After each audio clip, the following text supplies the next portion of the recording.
Hi friends, welcome back to Mahabharata series episode number 33. నేను ఇప్పటి వరకు చెప్పిన కథ. స్వయంవరంలో భీమార్జులు ద్రౌపదిని తీసుకుని వాళ్ళ ఇంటికి వచ్చారు. తన తల్లికి నేనొక భిక్షను తెచ్చాను అంటే తల్లి కుంతీదేవి 5గురిని పంచుకుని అనడంతో ధర్మరాజు తల్లి మాట చెవదాటలేక 5గురు పెళ్లి చేసుకుందామని అనుకుంటారు. ఎవరో బ్రాహ్మణుడు స్వయంవరంలో ద్రౌపదిని గెలుచుకోవడం ఏంటి అని ఆశ్చర్యంతో దుష్టదమ్యుణ్ణి వాళ్ళ వెంటకు పంపాడు. తండ్రికి అక్కడ జరిగిన విషయాలన్నీ చెప్పాడు. ఆ తర్వాత తండ్రి ఒక బ్రాహ్మణుడు పంపించి పాండవుల విశేషాలు గురించి తెలుసుకోమన్నారు. ఆ తర్వాత వాళ్ళని బంగారు రథాలు ఇచ్చి ఇంటికి రమ్మని చెప్పారు. అక్కడ ద్రుపదుడు మరియు ధర్మరాజు మాట్లాడుకుంటూ మీరు ఎవరు ఏంటి అనే విశేషాలు అడిగారు. అక్కడ వీరు పాండవులు అనే సంగతి ద్రుపదుడికి అర్థమైంది. ఆ తర్వాత వివాహం ఏర్పాటు చేస్తాని అని అన్నప్పుడు ధర్మరాజు మేము 5గురం వివాహం చేసుకుంటామని చెప్పడంతో ఆశ్చర్యానికి లోనైనాడు ద్రుపద మహారాజు. తర్వాత రోజు వ్యాస మహాముని వచ్చి వీరిద్దరి వాగ్వాదం విన్న తర్వాత ఆయన ఏం చెప్పారన్నది ఈ వీడియోలో చెప్పబోతున్నా. So let's get to the video. ద్రౌపదుడికి వ్యాసుడు ద్రౌపది పూర్వజన్మ వృత్తాంతాన్ని ఇలా చెప్పడం మొదలుపెట్టాడు. పూర్వకాలంలో ఇంద్రసేన అనే ఆమె మౌద్గల మహాముని భార్య. ఆమె మహాపతివ్రత. మౌద్గలుడు కుష్ఠురోగంతో బాధపడుతున్నాడు. చర్మం అంతా వడిలిపోయింది, అవయవాలు కుళ్ళిపోయాయి. కానీ ఇంద్రసేన అసహించుకోకుండా భర్తకు సేవలు చేస్తూ ఉంది. ఒకరోజు భర్తకు భోజనం పెట్టింది. మిగిలిన అన్నం తింటూ ఉంది. అందులో భర్త వేలు ఒకటి ఊడి పడిపోయింది. ఇంద్రసేన ఆ వేలును తీసి పక్కన పెట్టి మిగిలిన అన్నం తింటూ ఉంది. దీన్ని చూసిన మౌద్గలుడు ఆశ్చర్యపోయాడు. ఇంద్రసేన, నీ పతిభక్తి అమోఘం. నీకు ఏం వరం కావాలో కోరుకో, ఇస్తాను అని అన్నాడు. దానికి ఇంద్రసేన, నాదా, నాకు కామవాంఛలు మెండుగా ఉన్నాయి. అవి మీ వల్ల ఈ రూపంలో తీరలేదు. కాబట్టి మీరు అందమైన మనోహరమైన రూపం ధరించి 5 విధాలుగా నా కామవాంఛలు తీర్చండి అని అడిగింది. దానికి ఆ మహాముని సంతోషించాడు. తన తపోమహిమతో మనోహరమైన రూపం ధరించాడు. 5గురిగా విడిపోయాడు. 5 విధాలుగా భార్యతో కామసుఖాలు అనుభవించాడు. తరువాత బ్రహ్మలోకానికి వెళ్ళాడు. కానీ ఇంద్రసేనకు కామవాంఛలు ఇంకా తీరలేదు. మరో జన్మలో కాశీరాజు పుత్రిగా జన్మించింది. చాలా కాలం కన్యగానే మిగిలిపోయింది. శివుని గూర్చి తపస్సు చేసింది. శివుడు ప్రత్యక్షమయ్యాడు. ఏం కావాలో కోరుకోమన్నాడు. శివుడు చూచిన తత్తరపాటులో తన మనసులో ఉన్న బలమైన కోరికతో నాకు భర్త కావాలి అంటూ 5 మార్లు అడిగింది.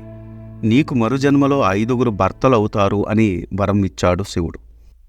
ఆమె తన పొరపాటును గ్రహించింది. దేవా, ఎక్కడన్నా ఒక కన్యకు 5గురు భర్తలు ఉంటారా?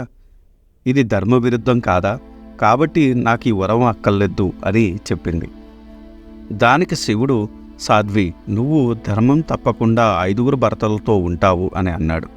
అలా అయితే నాకు 5గురు భర్తలతో ప్రత్యేక సంగమం కావాలి. ఒక్కొక్కసారి ఒక్కొక్కరే కలవాలి. అప్పుడు నేను కన్యగానే ఉండాలి. నా కామేచ్ఛ తీరాలి. పతి సేవాభాగ్యం, నిరంతర సౌభాగ్యం కలగాలి అని అడిగింది. శివుడు ఆమె కోరిన విధంగా వరాలు ఇచ్చాడు. నువ్వు వెళ్ళి గంగాతీరంలో ఉన్న ఇంద్రుణ్ణి నా వద్దకు తీసుకుని రా అని చెప్పాడు. కాశీరాజు కుమార్తె అలాగే అని గంగాతీరానికి వెళ్ళింది. ఆ సమయంలో యమధర్మరాజు సత్రయాగం నిర్వహిస్తున్నాడు. యాగదీక్షలో ఉంటాడు. కాబట్టి ప్రాణహింస చెయ్యకూడదు. అందువలన మానవులు మరణం లేకుండా ఏళ్ల తరబడి జీవించసాగారు. భూభారం ఎక్కువైపోయింది. ఇంద్రుడు మొదలైన దేవతలు బ్రహ్మదేవుని వద్దకు వెళ్ళి, బ్రహ్మదేవా, మానవులు మరణం లేకుండా జీవిస్తే మాకు వారికి తేడా ఏముంటుంది చెప్పండి. దీనికి మీరే ఒక మార్గం చూపాలి అని ప్రాధేయపడ్డాడు.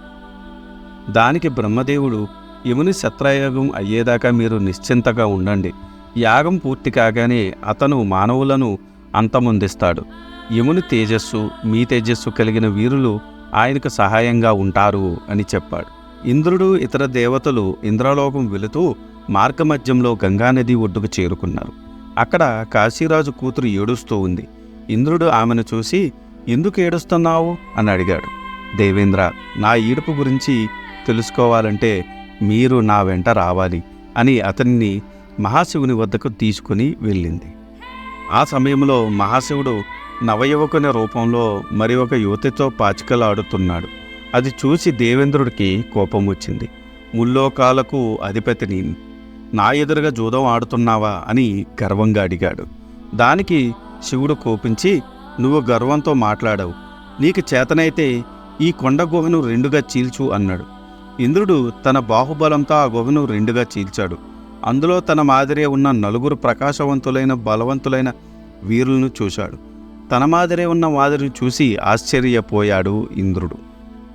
మహేశ్వరుడు తన నిజ రూపంతో సాక్షాత్కరించాడు. మీ 5 ఇంద్రులు మానవలోకంలో జన్మించండి అని అన్నాడు.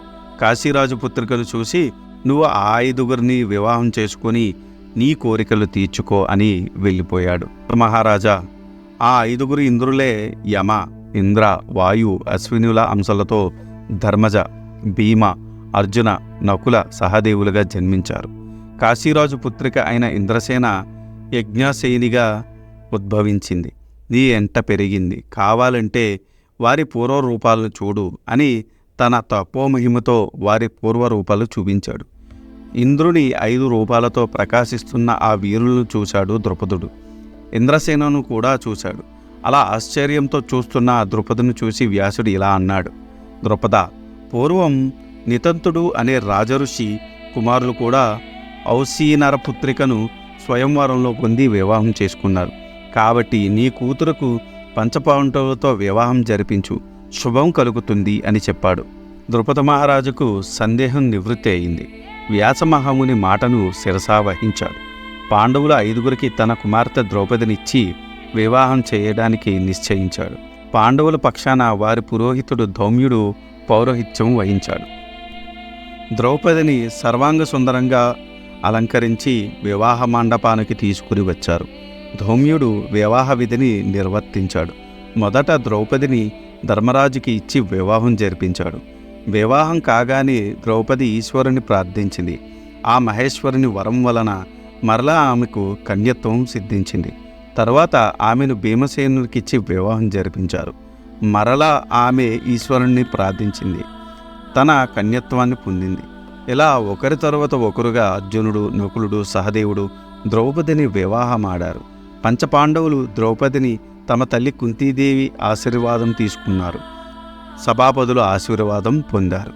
అక్కడితో మహాభారతము ఆదిపర్వము సమస్తస్వము సమాప్తము. ఆ తర్వాత ఏం జరిగిందో తెలుసుకోవాలనుకుంటున్నారా? అయితే మా ఛానల్ సబ్స్క్రైబ్ చేసుకుని బెల్ నోటిఫికేషన్ ఆన్ చేసుకుని పెట్టుకోండి. ఈ వీడియో కనుక మీకు నచ్చితే do like, share and subscribe. Thanks for watching. జై సనాతన ధర్మం.